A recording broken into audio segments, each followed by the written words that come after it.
Louons le Seigneur car il est bon. Louons le Seigneur car il est bon. Nous célébrons la bonté du Seigneur en ce jour, ici à Léconie. Et je commencerai par dire la devise de mon ministère épiscopal. Fides per caritatem operatur, la foi agit à travers la charité. La foi agit à travers la charité. C'est le mot que j'ai choisi pour orienter tout mon ministère épiscopal en recentrant ce ministère sur ce qui est l'essence du christianisme. C'est la foi qui a poussé les missionnaires jusqu'ici, parcourant des kilomètres, n'hésitant pas à faire le choix de vivre au milieu de nous. Mais c'est surtout leur charité qui s'est manifestée à travers les œuvres dont nous avons hérité. Ils mettaient l'homme au cœur de leur projet religieux. Au nom de leur foi et de leur amour pour Dieu, ils nous ont annoncé l'Évangile. Qu'il me soit permis d'évoquer deux figures missionnaires en ce lieu. Deux figures à qui nous devons beaucoup lorsque nous regardons l'histoire de notre diocèse, l'histoire de cette paroisse. La première, c'est celle du Père Jacquard.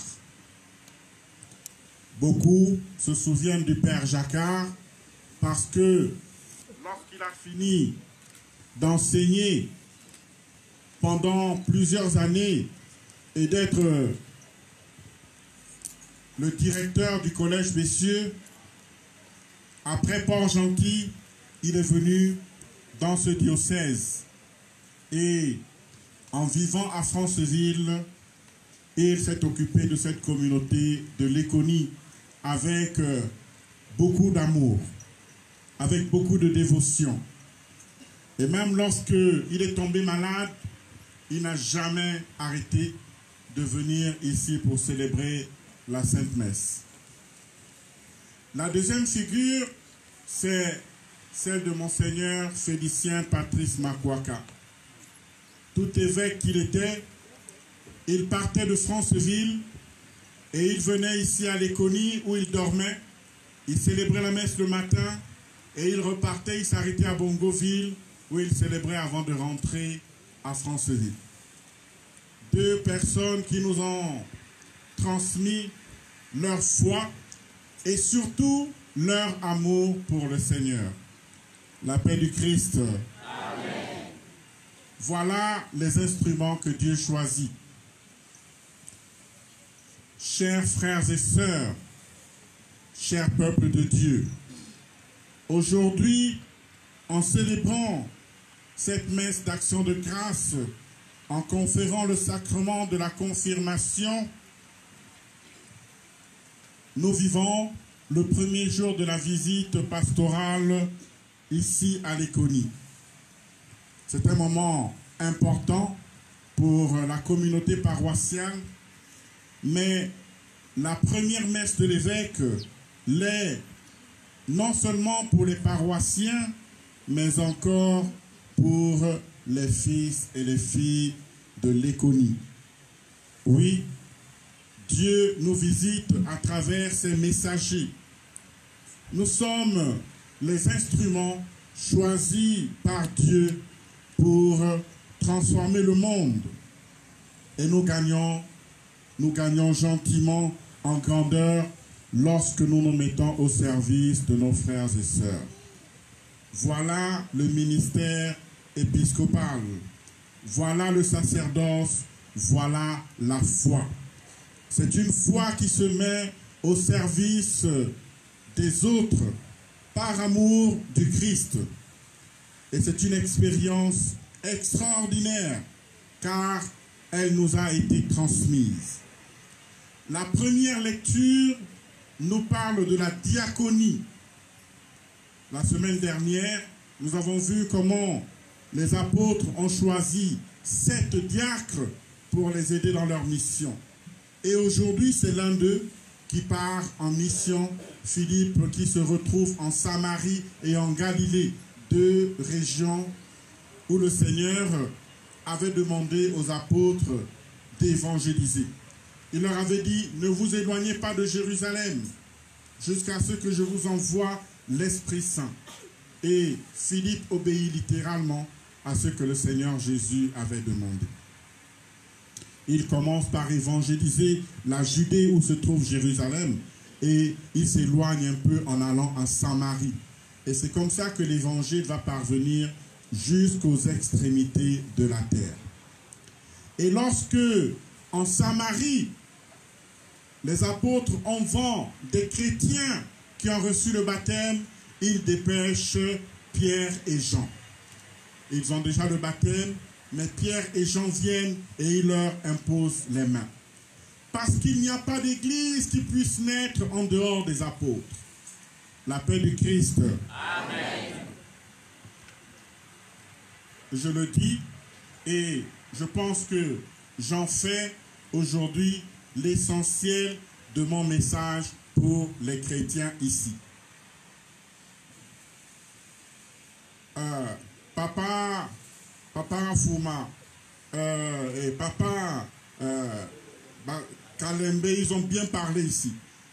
Et ils m'ont dit, montre-nous le chemin, guide-nous. Guide-nous. Et ça m'a beaucoup touché et j'étais ému d'entendre cela. Parce que, en effet, le devoir de l'évêque, du pasteur, du diocèse que je suis, c'est de pouvoir guider. Et lorsque j'arrive ici et que je vous vois si nombreux, et que je vous vois venus même de Libreville, de partout, de Franceville, par amour, non seulement pour l'Église, mais encore de cette terre, je suis encore plus ému. Et donc je voudrais dire quelque chose à mes mamans, à mes papas, à mes frères et sœurs qui sont là. Bisile buna ki sabo maman jami. Bisile buna ki saben. Mama sabasi so. Mameli. Ma samo. Ove mburu omwesiwe. Mburu isi omo. Kabwani. Mama mpu. Asaba le moni. Le papa fuma. Mitu sanonchi. Kama mama bini. Mama sabe. Ove le kieli mama ve. Bele yuami. Mama ve un champo. Ove kieli. Mama bi. Mune le tunu vayi. Barra mwampo. Ove akesi mama akala. Babu sa akesi mama akala. Batama. Na mama njami sebua. Maman jamais boit. Belle mon abisinga.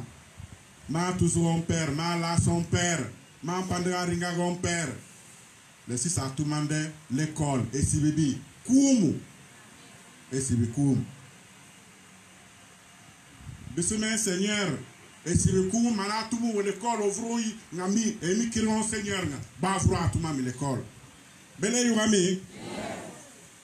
Nga, yonga, okine la salle l'école ni.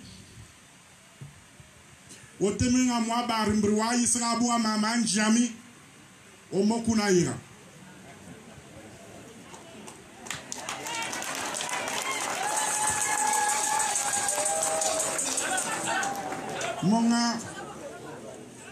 Monga mameli sabasi sole yambri. Ma ira chanja ofemburo mwesiwe. Sabe nga docteur eli nda temeni nda sarabar nda sa l'école ma sarabar kabwani c'est mama ngunu mama solo mama kumbuka muno vemburo si sa mwese we nga sabe le yanga champura sabe anjama malula Bele kese bara ma yisra bari abu akwa bomi ya se jale money. Nga bar nga alu ono bo. Alu ona Jésus ka bo asini. Ka boani. Antina kenga mbura ya yunde kidira sa mame malekol ni achusando nchibu. Ndendio maka mama njamini mama mampu meka sani. Ndra wobo buanga ndo yeri kali. Njama saba le buona ampasa bo yeri. Ampasa benchimi kabwani. Bele mono alu na Jésus. Mama si saba asi Jésus amwesibo. Jésus ayisrebo. Nga sabe le iranga anjama malula kese mama ba ma ya nga sabe kwa se jalo sosokali le chala lanko chole mo bralemi nda ya sukunda ya ma ka tomplangu randeni membre na o mitenga bingangura on kali ndi mimili chanja meku chole mo ama asa me prière ama do amindi asa abu mawa maka nguawe ndega yuwa bwa sendo ya rindi na ngua masara abu mami ngam ngandembre nguawe wode chamo ndeka abu mawen ndeka kulawe ndeka abu mawen o janji keke ma abu no awe ma tuma wele kolli mikine barambre wa kayeki osumunde ndega sireko atereko ndo ine asumo ma malekol lobinde abu mawe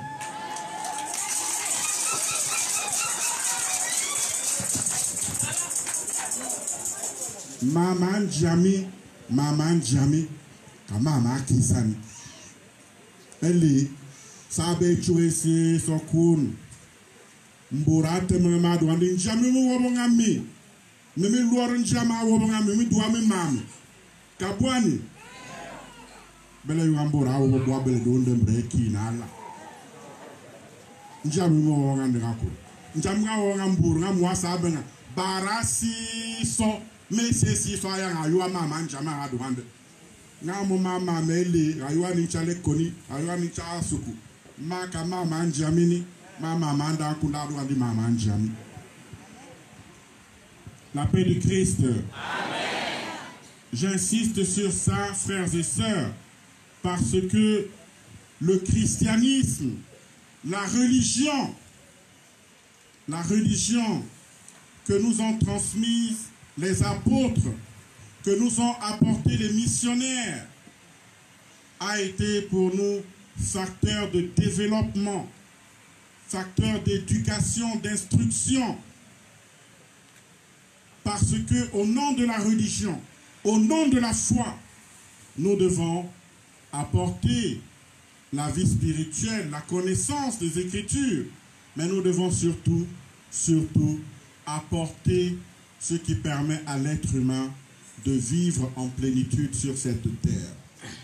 Et cela ne se fait pas par de vaines promesses de prospérité.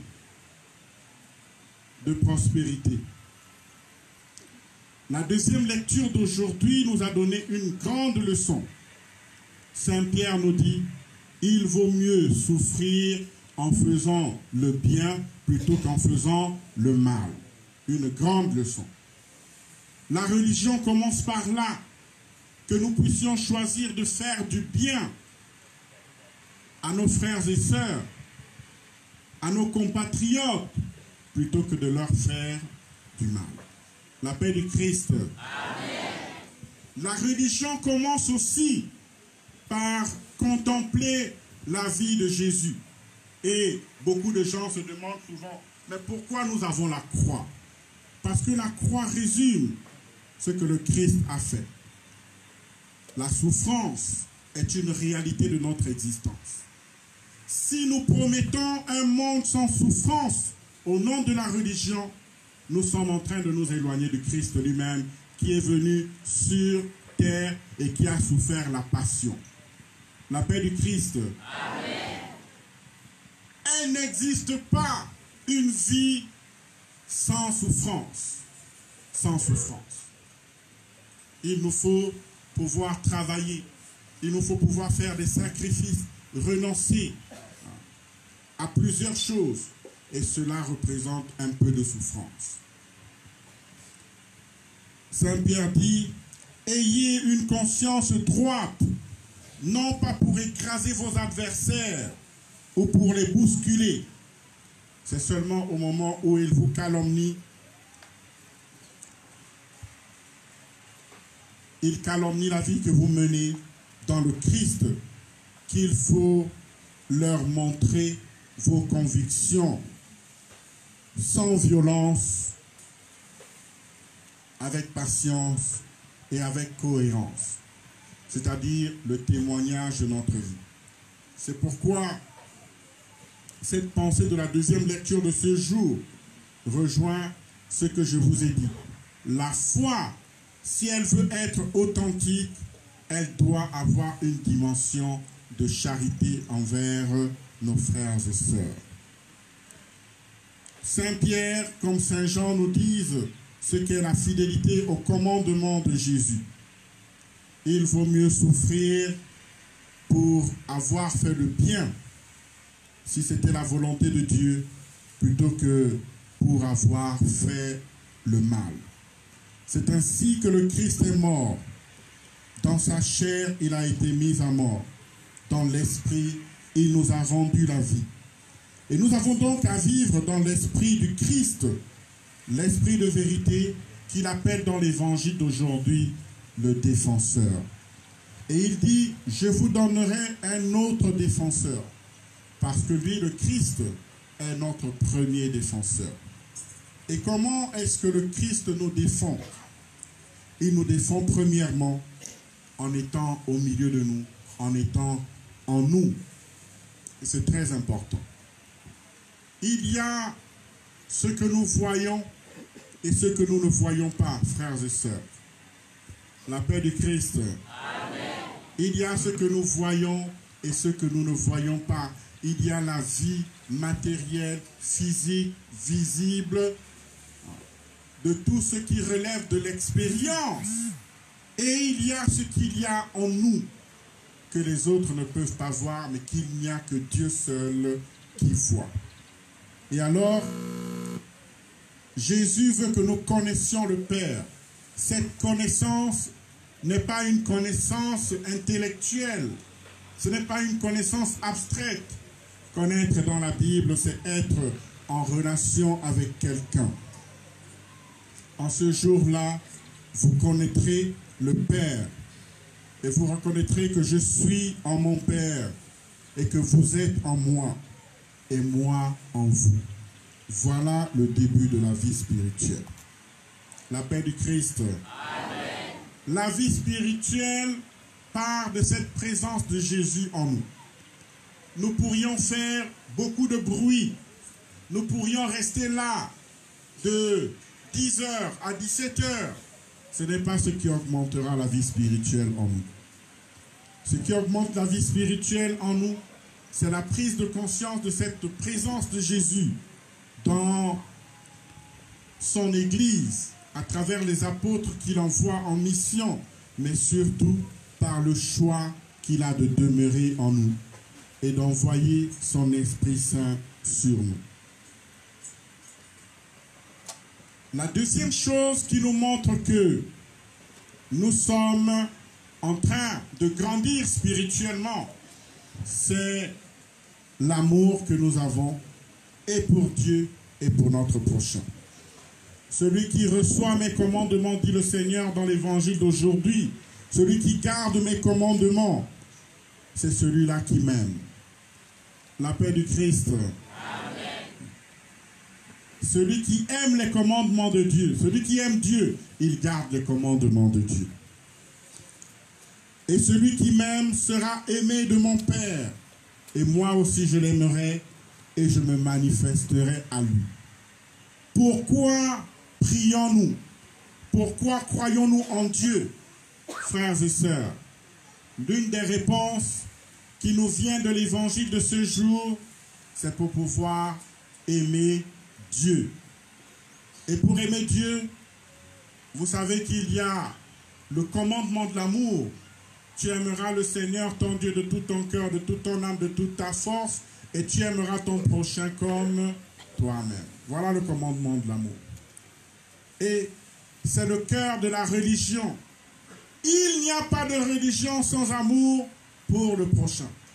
Il n'y a pas d'amour de Dieu sans amour pour le prochain. La paix du Christ. Amen. C'est tellement important que je voudrais vous dire une chose. Imaginons quelqu'un qui ne prie pas ici avec nous, qui est dehors, mais qui aime son prochain.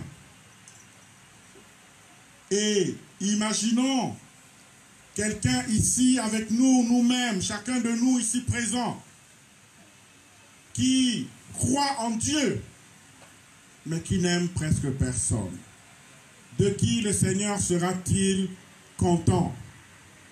De celui qui n'aime personne et qui croit en Dieu, ou de celui qui, en apparence, ne croit pas en Dieu, mais aime son prochain?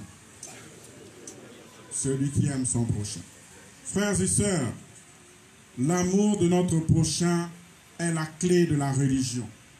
Comment se fait-il que nous multiplions des églises, des religions dans nos villages, dans nos quartiers, et que nous n'arrivions pas à nous aimer? Comment est-ce possible? Il n'y a qu'une raison. Ce n'est pas encore la religion authentique. La paix du Christ. Amen. Bele Yourami. Bele Yourami. Jale Yaleri et Yaleri Sabe. Bare Kunama, me Yaranjami, mi Yanjami, ma Yaratem. Nanjami a Sabendi. Mburu Yaranjami si ciele, au fait. Doji bana manguande ove doji abo ndera bele bara si so de me bunadu ande de ma yala ganja misisielen. Voilà donc, frères et sœurs, la voie que le Christ trace pour nous, et à partir de là nous comprenons que chacun de nous a la possibilité d'entrer en relation avec Dieu. Les paroles de Jésus au soir du jeudi saint nous révèlent tout le mystère de la Trinité. Si nous nous mettons ensemble en une réalité unique, comme une famille, comme une église, comme une communauté, comme un village, comme une ville, dans une réalité d'unité la plus totale, nous allons plaire à Dieu. Je prierai le Père et il vous donnera l'Esprit. L'Esprit demeure auprès de vous. Il est en vous. Je suis dans le Père et vous êtes en moi et moi en vous. Voilà la réalité de l'unité. Plus nous contemplons Dieu, nous voyons que le Père aime le Fils. Nous voyons que le Père est dans le Fils dans le Père, et que l'Esprit Saint est cette relation d'unité, de communion. Ce mystère est celui de la présence de Jésus au milieu de nous. L'Esprit Saint est au milieu de nous. Il est notre défenseur. Le Christ est notre médiateur et l'Esprit Saint nous aide à grandir de jour en jour dans cette relation. J'en profite pour dire maintenant quelque chose sur le sacrement que nous allons célébrer. Nous célébrons le sacrement de la confirmation. Confirmation. Et c'est un sacrement important. Si nous faisons une relecture des Actes des Apôtres, nous voyons que les Samaritains ont déjà reçu le baptême. Mais ils ont reçu le baptême au nom de Jésus. Mais les apôtres viennent de Jérusalem pour leur imposer les mains. Et alors, ils reçoivent l'Esprit Saint.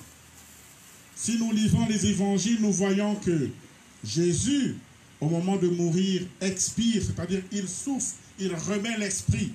Et donc, ils ont déjà l'Esprit Saint. Et quand il ressuscite, il leur dit, recevez l'Esprit Saint. Ceux à qui vous remettrez les péchés, ils leur seront remis. Ceux à qui vous retiendrez leurs péchés, ils leur seront retenus. Donc il leur donne l'Esprit Saint. Et pourtant, le jour de la Pentecôte, il leur donne encore l'Esprit Saint. C'est pourquoi il y a le baptême qui donne déjà l'Esprit Saint et la confirmation qui donne l'Esprit Saint en plénitude en vue de la mission pour être témoin du Christ. C'est le sens de la confirmation. Et donc, nous sommes des baptisés. Mais lorsque nous recevons la confirmation, le Seigneur nous envoie comme des témoins. Pierre et Jean partent de Jérusalem pour venir confirmer la foi des Samaritains. Et c'est ce que nous faisons chaque fois que nous célébrons ce sacrement de la confirmation. Que nous apporte la confirmation, frères et sœurs? L'Esprit Saint, évidemment, mais surtout la force de parler de Jésus, de rendre témoignage à Jésus. Les apôtres étaient au Cénacle avec Marie en prière, en attendant l'Esprit Saint. Et quand ils reçoivent l'Esprit Saint, que se passe-t-il? Ils ont la force d'annoncer Jésus-Christ. Ils n'ont plus peur des Juifs. Ils sortent et ils vont jusqu'aux extrémités de la terre. Voilà l'amour. Voilà la charité. Voilà le témoignage. Ce que nous recevons de Dieu, nous voulons le transmettre à nos frères et sœurs, en étant témoins du Christ, témoins envoyés par l'Église, témoins confirmés. Alors, réjouissons-nous en ce jour, parce que le Seigneur est au milieu de nous. C'est lui qui nous donne son Esprit Saint. La confirmation nous apporte les dons de l'Esprit Saint. Dons d'intelligence.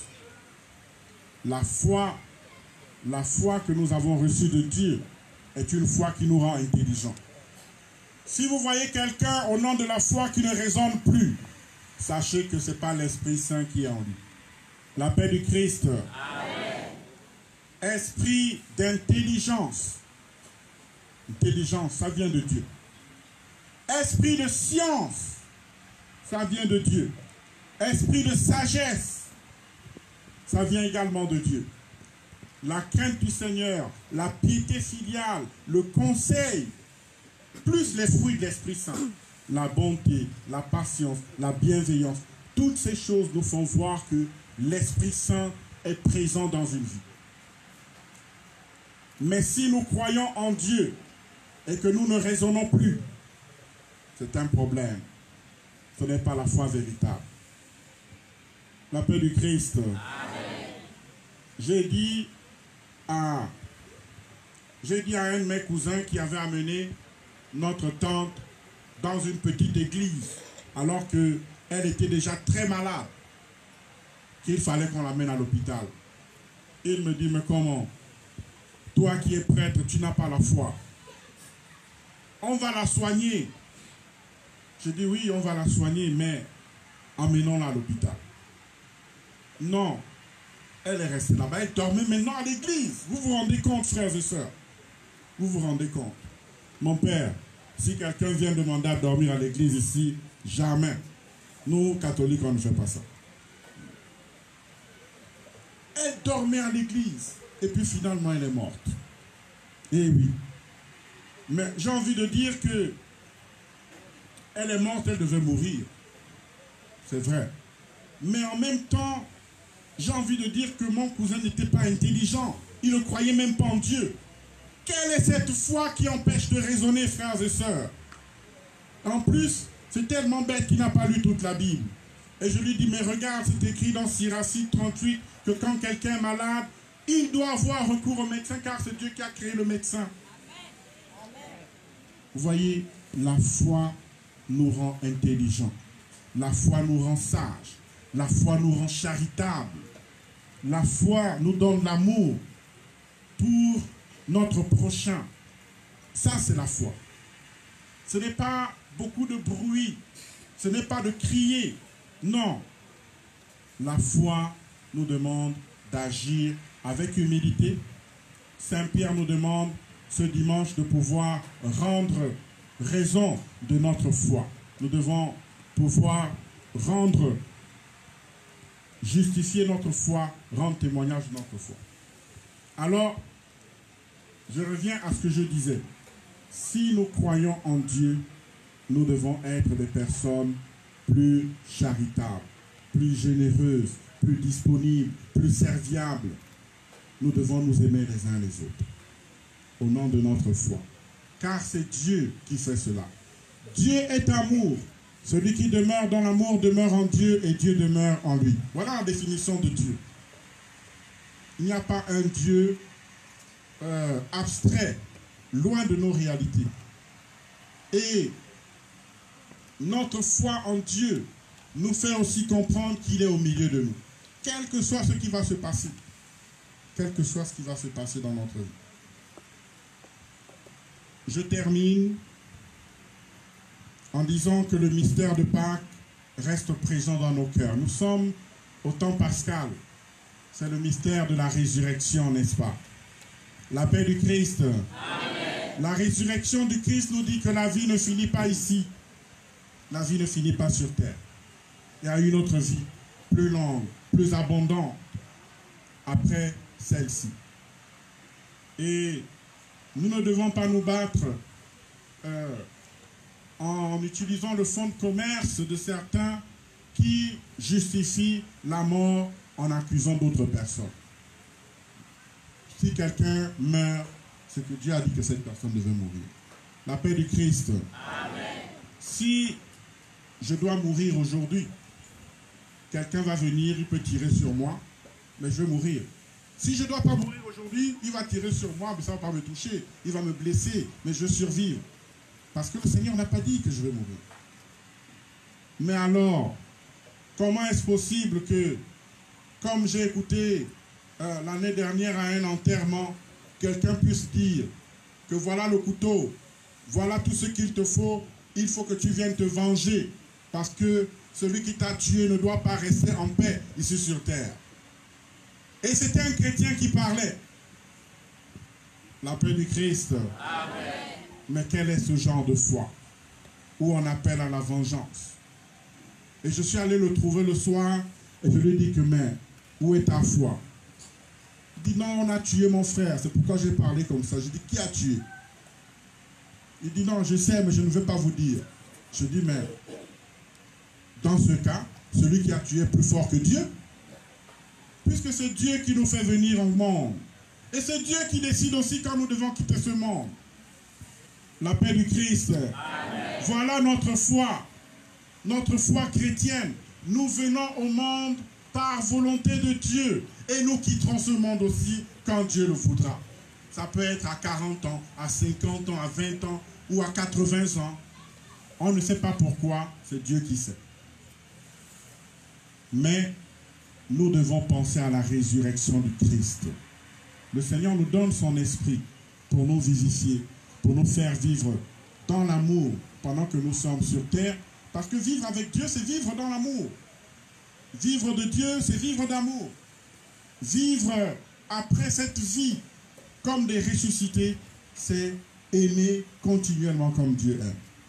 Alors prions pour cette paroisse Saint-Michel. Prions pour la ville de Léconie. Prions les uns pour les autres. Prions pour notre pays, le Gabon. Prions pour notre terre.